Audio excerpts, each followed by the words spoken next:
Welcome back, everyone, to Halloween Haunts 365.com, the podcast. I'm Jared. Hi, I'm Terry. Welcome back for another episode. Today we're going to start with some haunt stuff. We got a convention to talk about. Then we're going to move on to Wes Craven's New Nightmare. Sound like fun? Yes. All right. First up, Friday the 13th mini convention located at the Blairstown Diner in Blairstown, New Jersey. Brought to you from Horror 365, the podcast. Website for tickets is f13minicon.eventbrite.com. The convention is May 13th and May 14th, presented by Horror 365. They have some pretty cool guests announced. Make sure you follow them on Facebook and Instagram to get all the cool new details coming out and see who else they're bringing. It's going to be a good time. It's shot at the original filming spot of the original Friday the 13th, and we're going to watch that trailer now. Save the date! Friday the 13th, May 2022, the only Friday the 13th of the year. Yours truly, Jimmy J, and the Horror 365 team are coming back to Blairstown. And for what? The first ever Friday the 13th Minicon, all hosted by the Blairstown Diner. Guys, girls, horrorheads, tickets are on sale next Thursday, January 13th. Stay tuned. More announcements are coming your way for another killer time in Blairstown. We'll see you there. All right, that's Jimmy J from Horror 365.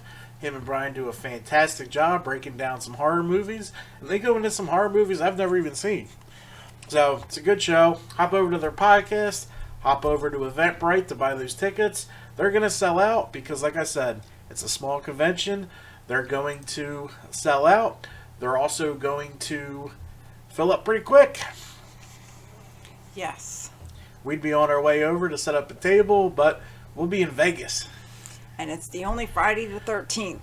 It's the only Friday the 13th of the year. All right, moving on to some haunt news. We have some haunts doing some Valentine's Day events. We have Brighton Asylum. Dark Valentine is February 11th and 12th. The ticket booth opens at 7:30 and shuts down at 9:30. I like to get there early because that parking lot does fill up, but let's see what happens. Yes. Here's the video from Brighton Asylum.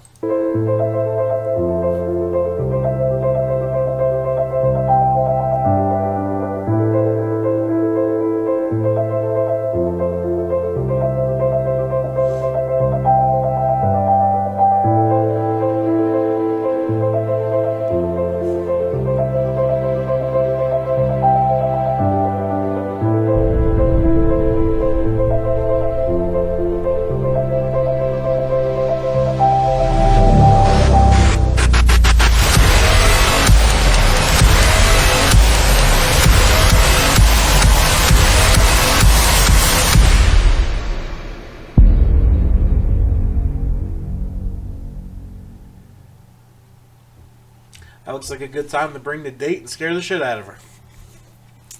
It is a fun time.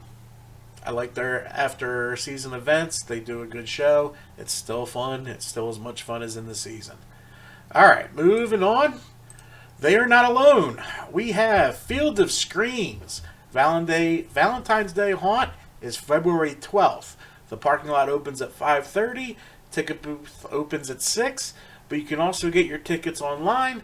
That's how we normally do it because it's just easier. Let's watch their trailer now.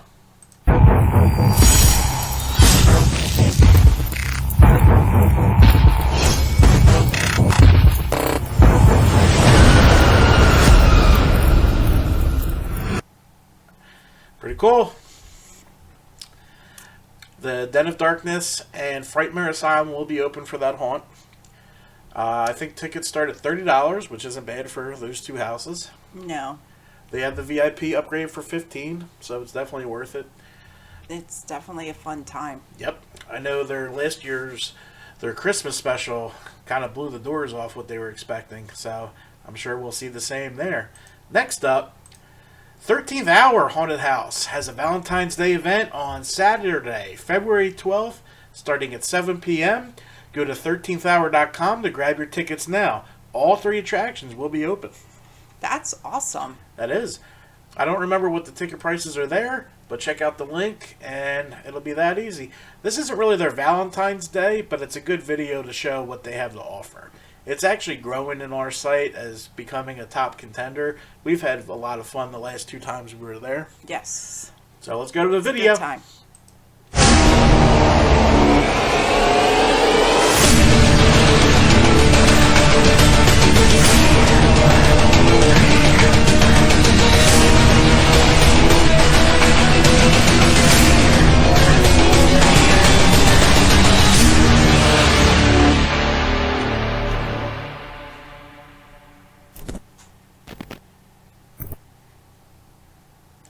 Like the video shows, it's definitely a home on the rise.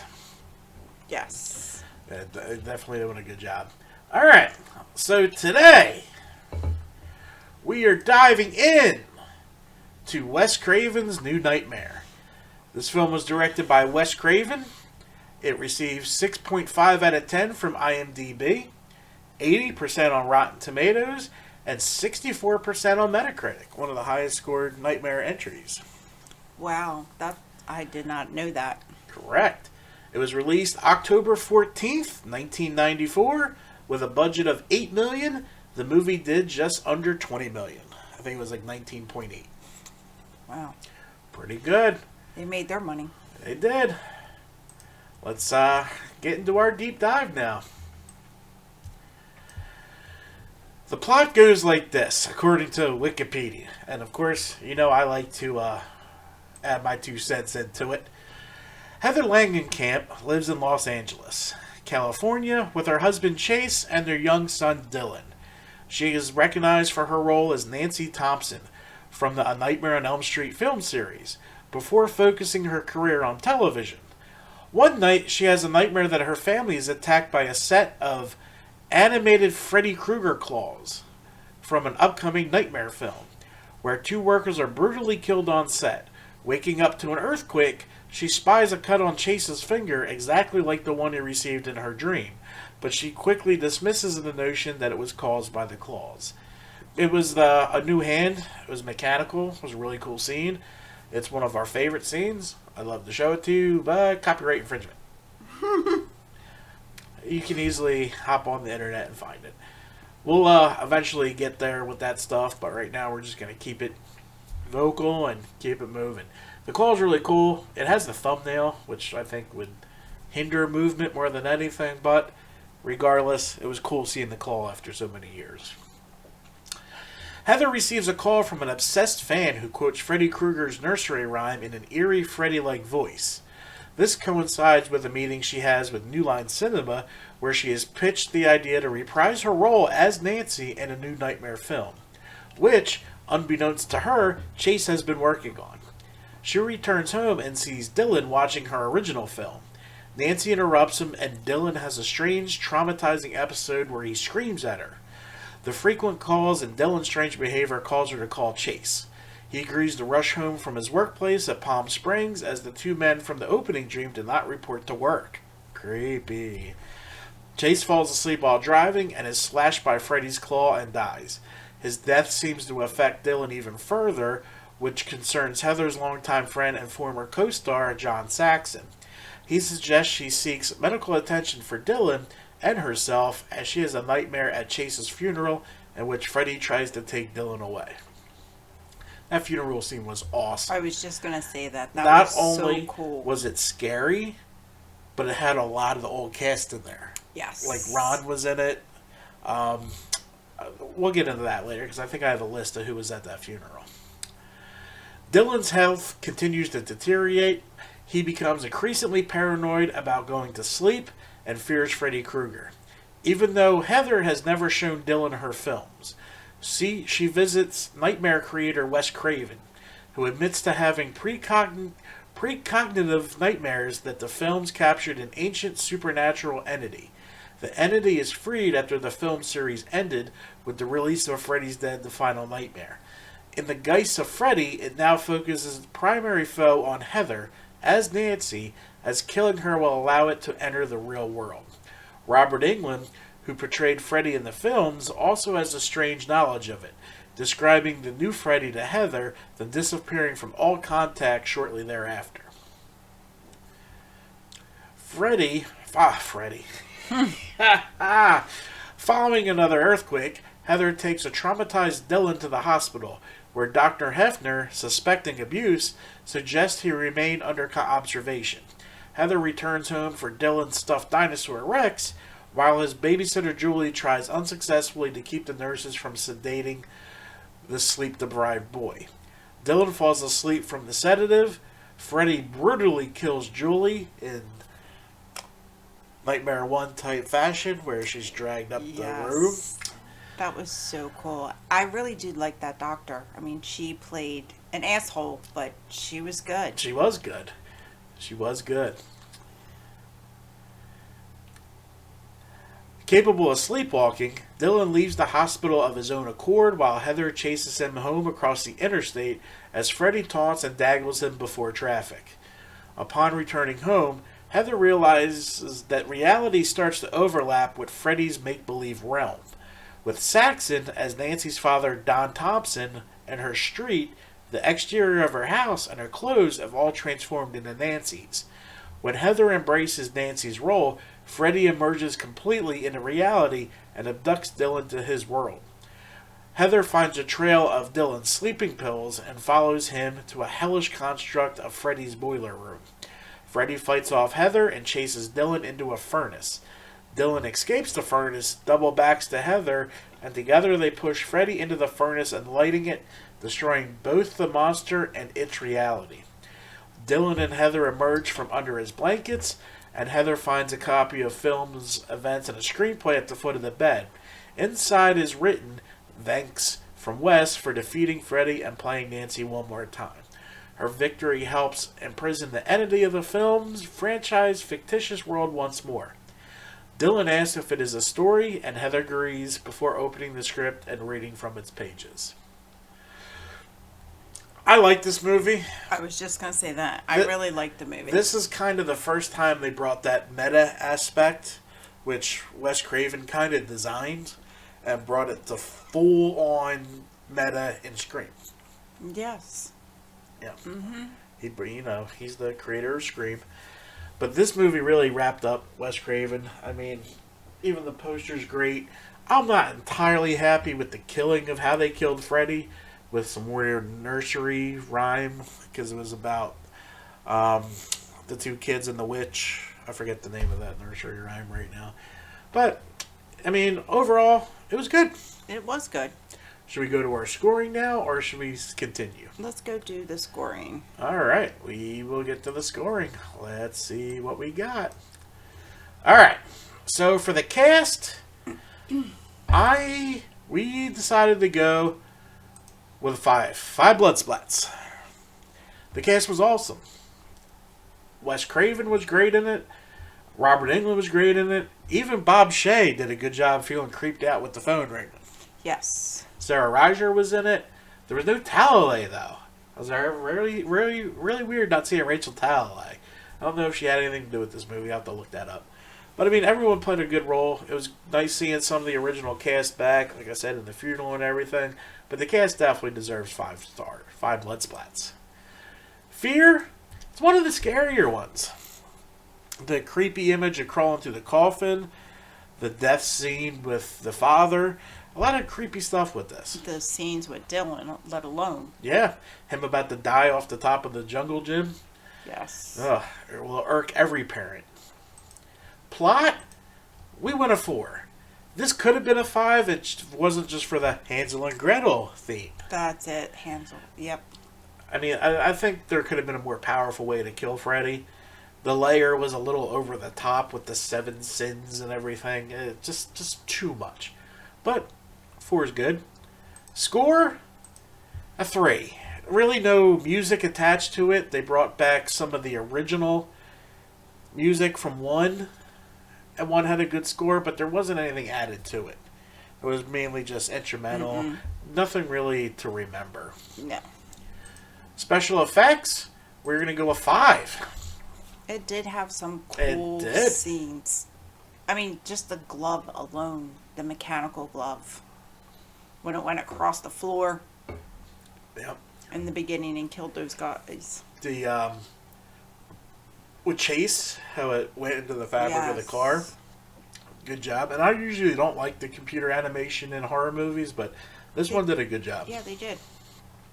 So mathematically, that brings everything to a 4 overall.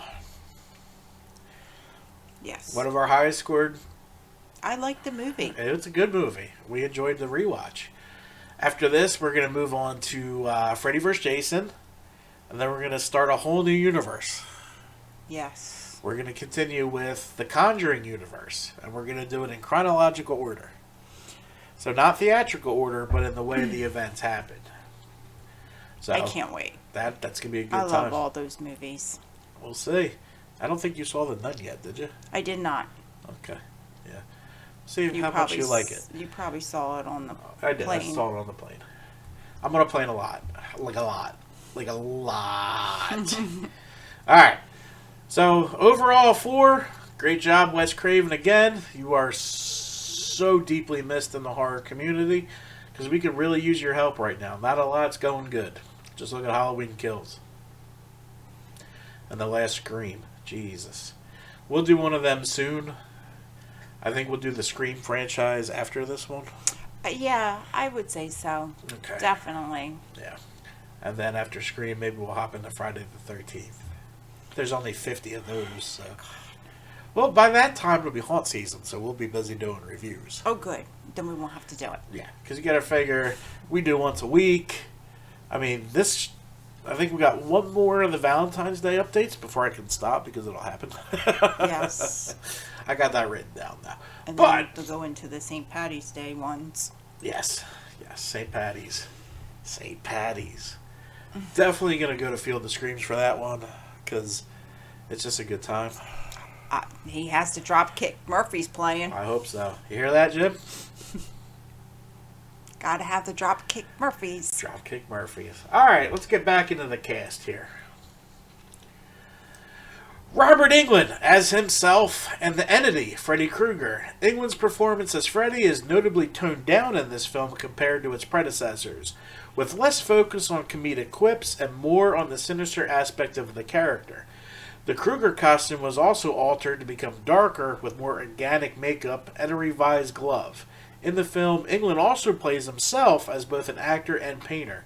According to the 2010 Never Sleep Again, a scripted but ultimately unfilmed sequence would have seen Freddy transformed into a fly and trapped in the web of a giant Freddy spider in a homage to the 1958 film The Fly. The sequence was not shot due to time and budgetary constraints. See, I would have definitely liked to see more regular Robert Englund in here. Because it would have attached to both of them. Yes. Because he played it. Which makes sense. Right. So I would have liked to see. I mean, obviously it would have been hard because he's also Freddy. Heather Langenkamp as herself and Nancy Thompson. Following her initial success in both The Nightmare on Elm Street and The Dream Warriors, Langenkamp took on the role of Marie LeBach in the ABC sitcom Just the 10 of Us. However, she was later stalked by an obsessed fan who was unhappy the series was canceled, leading to her temporarily moving to England. In the film, Langenkamp's character is also stalked through harassing phone calls. Wow, I did not know that. Oh, I mean, Robert Englund has me as a stalker, so there's that. It's true. Mikko Hughes as Dylan Porter. Hughes plays the son of Heather Langenkamp and Chase Porter, whose mental health begins to deteriorate after his encounters with Freddy. Hughes was no stranger to horror films. No, he wasn't. He was previously acted in the role of Gage Creed in 1989's film Pet Sematary. And he's done a ton of work as a kid actor, and he actually started doing conventions. That was a good movie. Pet Sematary, the original? The Yeah. original. Yeah, that was it fucked me up as a parent, though. John Saxon as himself and Donald Thompson. Since his previous appearance in the Elm Street films, Saxon had kept himself busy primarily with lower budget movies and TV work.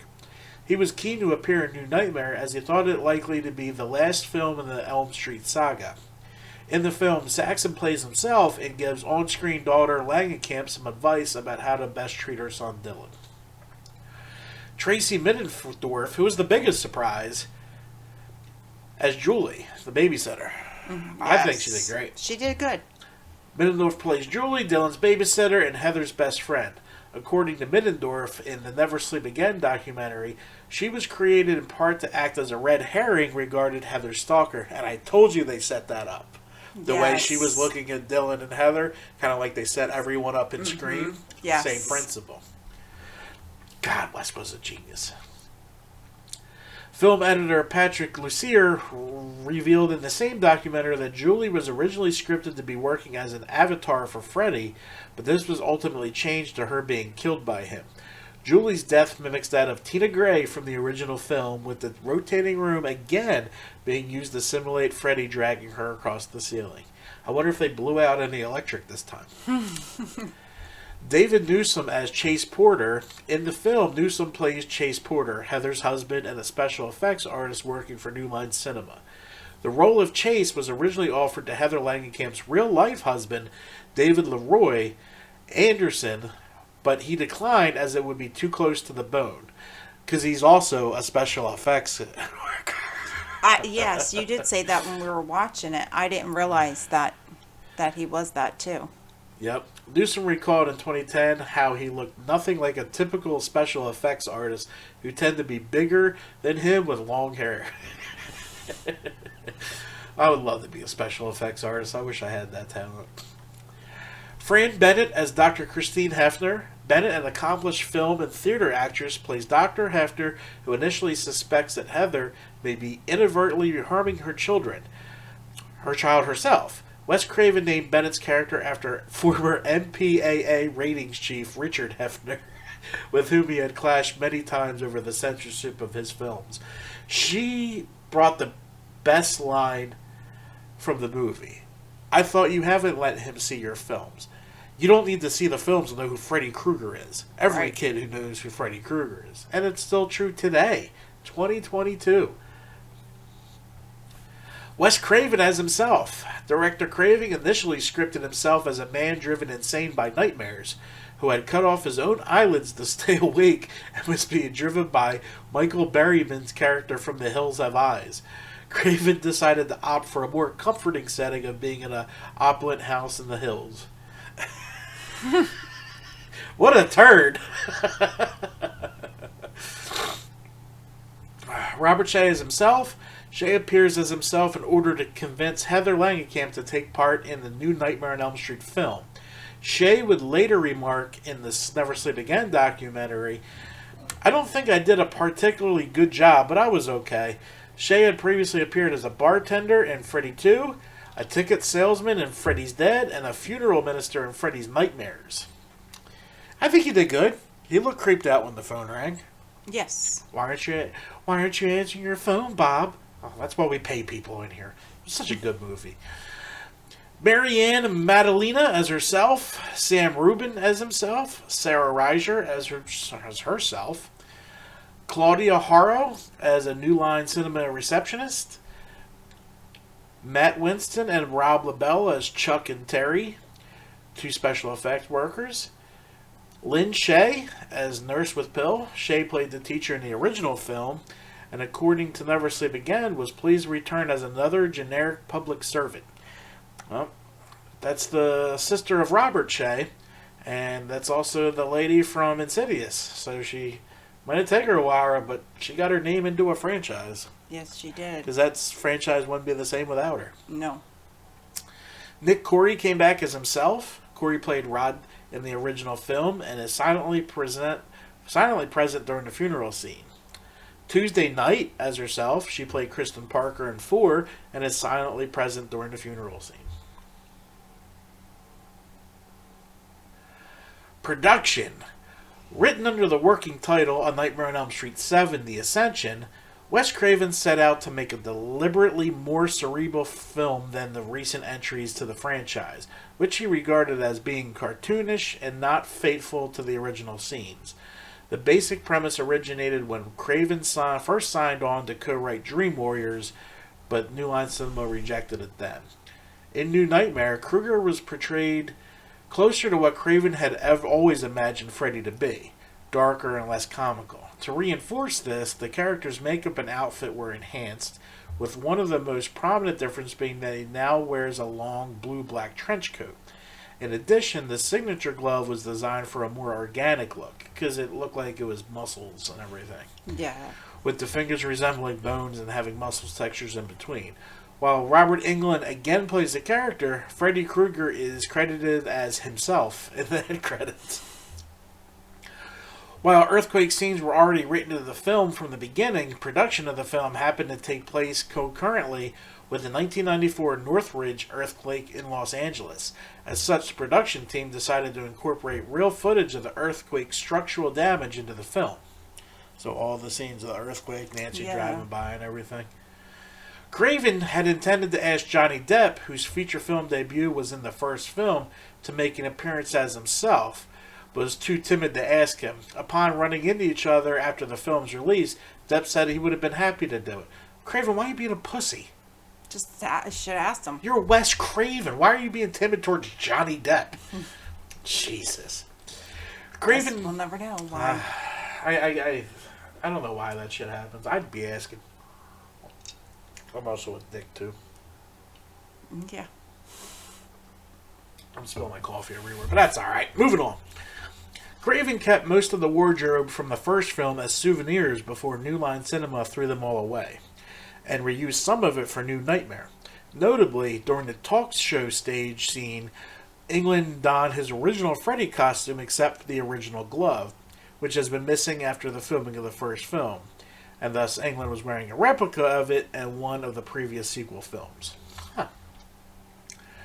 Both New Line executive Sarah Reiser and director Craven said that the shoot was relatively easy and free from complications. Reflecting on the film and Never Sleep Again some 16 years after the movie was released, Reiser commented all of the directors had to be guided through, but Wes by then was the master. Yep. The film's self-referential style would be explored further in the following year's Scream. As I said. Yes. The two are very similar. The film was made for the celebration of the 10th anniversary of the original film's release. Both New Nightmare and the 1995 comedy film Tommy Boy were dedicated to the production designer of A Nightmare on Elm Street, Greg Fonseca, 1952 to 1994, who died shortly before the release of New Nightmare. That's pretty good. Reception. Box office. On the film's opening weekend, it made $6.6 million, only ranking third. It went on to gross $19.8 million worldwide, making it the poorest performing film in the Nightmare on Elm Street series. This is suggested because some movie that some of you may have heard of, Pulp Fiction, was also released at the same time. Oh. Yeah, so... I'd like that movie, too. You can like it. I got my issues with it. I got my issues with that director, but whatever. On review site Rotten Tomatoes, 79%. We went over all this already, so we don't need to. No. Several critics have said that the New Nightmare could be regarded as a prelude to Scream. Both sets of films deal with the idea of bringing horror films to real life. Meta. Very meta. I think it was an awesome idea. Yeah, it was. They did a great job. New Nightmare is Robert Englund's favorite nightmare movie. I think it stands the test of time, a fun reunion with original cast members like Heather and John. Wes's script is clever and original. The self-reference horror story. Heather Langenkamp is also very supportive of the movie, saying, "I was just really shocked that I was in the movie so much. I had totally forgotten I was the star of the movie. It was interesting because all my scenes are kind of alone, and I was acting against the tension and this idea of Freddy that we all had at the time. We all knew what I was afraid of and that Freddy might be back, but you never really saw Freddy that much. And I was really amazed that the movie was about Wes creating the relationship with the idea that Freddy is here and the audience has it too. It's a really interesting concept. That's one of the only horror movies where the monsters were really in the background, at least until the end. but it's all about our mentality about fear. That's true. That is true. Very good. Very good. Very good. Very good. All right. So, let's move on to some fun facts. A lot of these we go over, so I'm just going to scroll through. Some of these we already covered, but, you know, you got to weed through.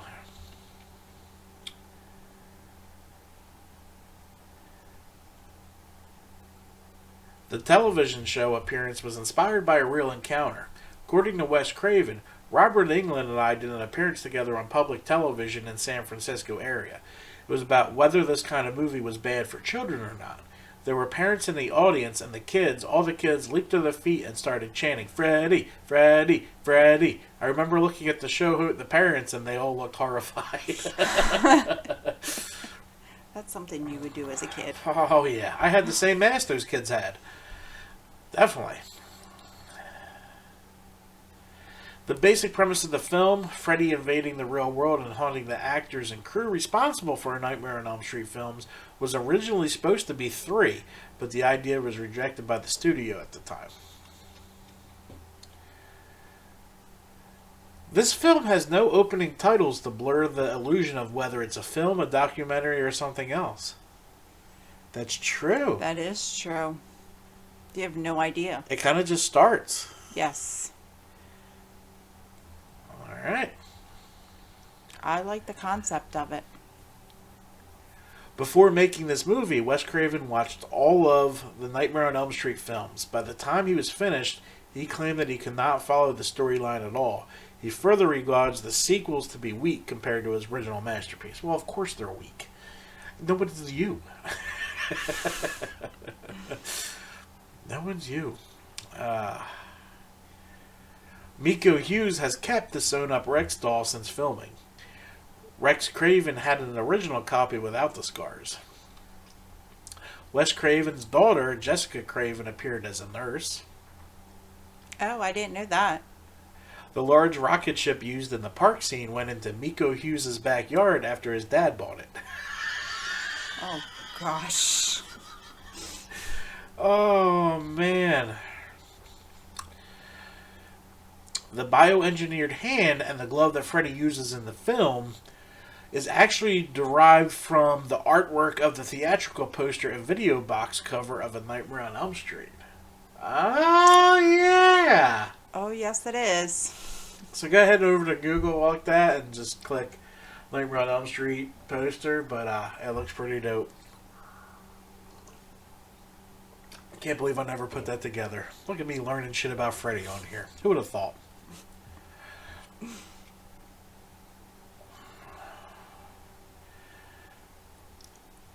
During this scene in the playground where Heather is talking about what happened at the funeral, right as she says, seeing Freddy in that grave seemed pretty real. A boy rides by on a bicycle wearing a sweater that is identical to Freddy's. I didn't catch that. I vaguely remember it.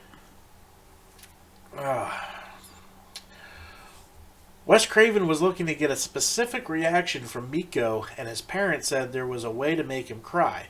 His mother left the set, and his father whispered in Mikko's ear, "Your mother's dead." Oh, God, that's awful.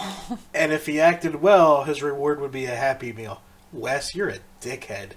But you did it for the film.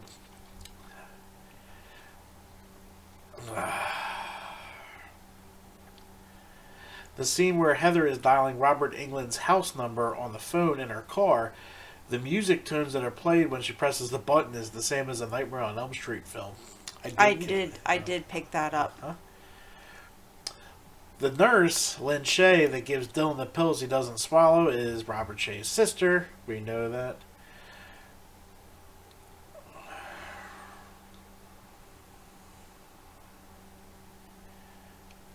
During the freeway scene, when Heather ducks for the tractor trailer to go over her, this was done with a green screen. It took around 100 takes to get the shot right. The next day, Heather Langenkamp couldn't walk because she was so sore from dropping down. That's a lot of takes. For what she was doing, because she had to fall. Yes. Man, talk about getting her workout in. This is the only film in the Nightmare franchise to feature orchestrated music during the credits, rather than a song like all other films, including Freddy vs. Jason and the remake that does not get spoken on here.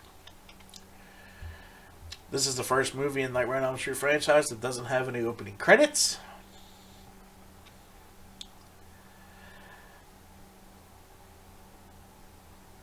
In the opening scene, Wes Craven is wearing a shirt with the pattern of Freddy's jumper, while many items on the set are red and green. Huh, that's pretty... And it was!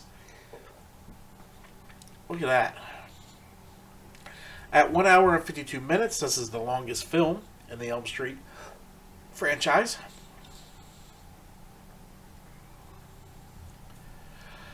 Heather Langenkamp and her special effect artist husband, David Leroy Anderson, had a son named Daniel, born in 1991, serving as the basis for the film's Heather's Family. Yeah.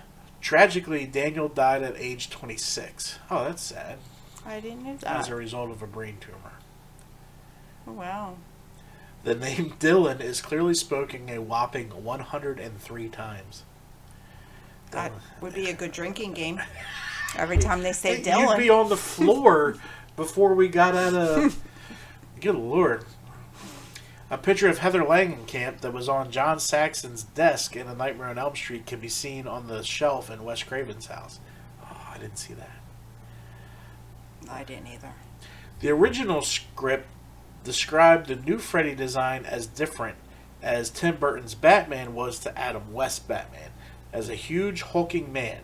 The mechanical hand was his primarily glove instead of the organic one, and he wasn't described as having split skin, but was more a crisp skull. Huh. Wow. It's the only film in which Claudia Harrow appeared, which did not feature her former husband, Joe Pesci. When Heather Langenkamp vomited in the morgue, she was spitting up a combination of clam chowder and bean soup. Ew, gross. Yeah, having that in your mouth is enough. Bean soup. I was wondering what they used for that. Yeah, she looked fucking grossed out. I don't think she acted hard enough hearing her husband died. She didn't get that distraught. No, maybe because she was dealing with Dylan and everything, she couldn't. But I think she could have did a little more powerful out of that. The only Nightmare on Elm Street movie where none of it takes place in this fictional world of Springwood, Ohio. Winona Ryder and Drew Barrymore were both considered for the role of Julie. Both actors turned it down due to prior commitments with other projects. Ironically, Ryder had previously auditioned for the role of Kristen in A Nightmare on Elm Street 3, and Wes Craven would later direct Barrymore in Scream for about 10 minutes. For about 10 minutes. How much acting did she do? When Dylan crosses traffic to get home later in the film, Freddy was supposed to have a car with a razor blade on the front and was going to try to run the little boy down. That's dumb. I'm glad they didn't do that. The film had a similar premise as Last Action Hero, which both films are about a fictional movie character who enters the real world. Very cool, very cool. Alright, that's going to wrap up our fun facts. Hope you guys learned some. Hope you guys had fun. Did you have fun? I did. We got one more. I learned some. We have one more. Freddy vs. Jason. Some hate it. Some love it. I like it. Because I waited 22 years for that movie to come out. Was it perfect? No. Did they do a good job finally figuring out how to bring these two together? I think so. Yes. Well, that's all we have for you today at HalloweenHaunts365.com, the podcast. Goodbye. Bye.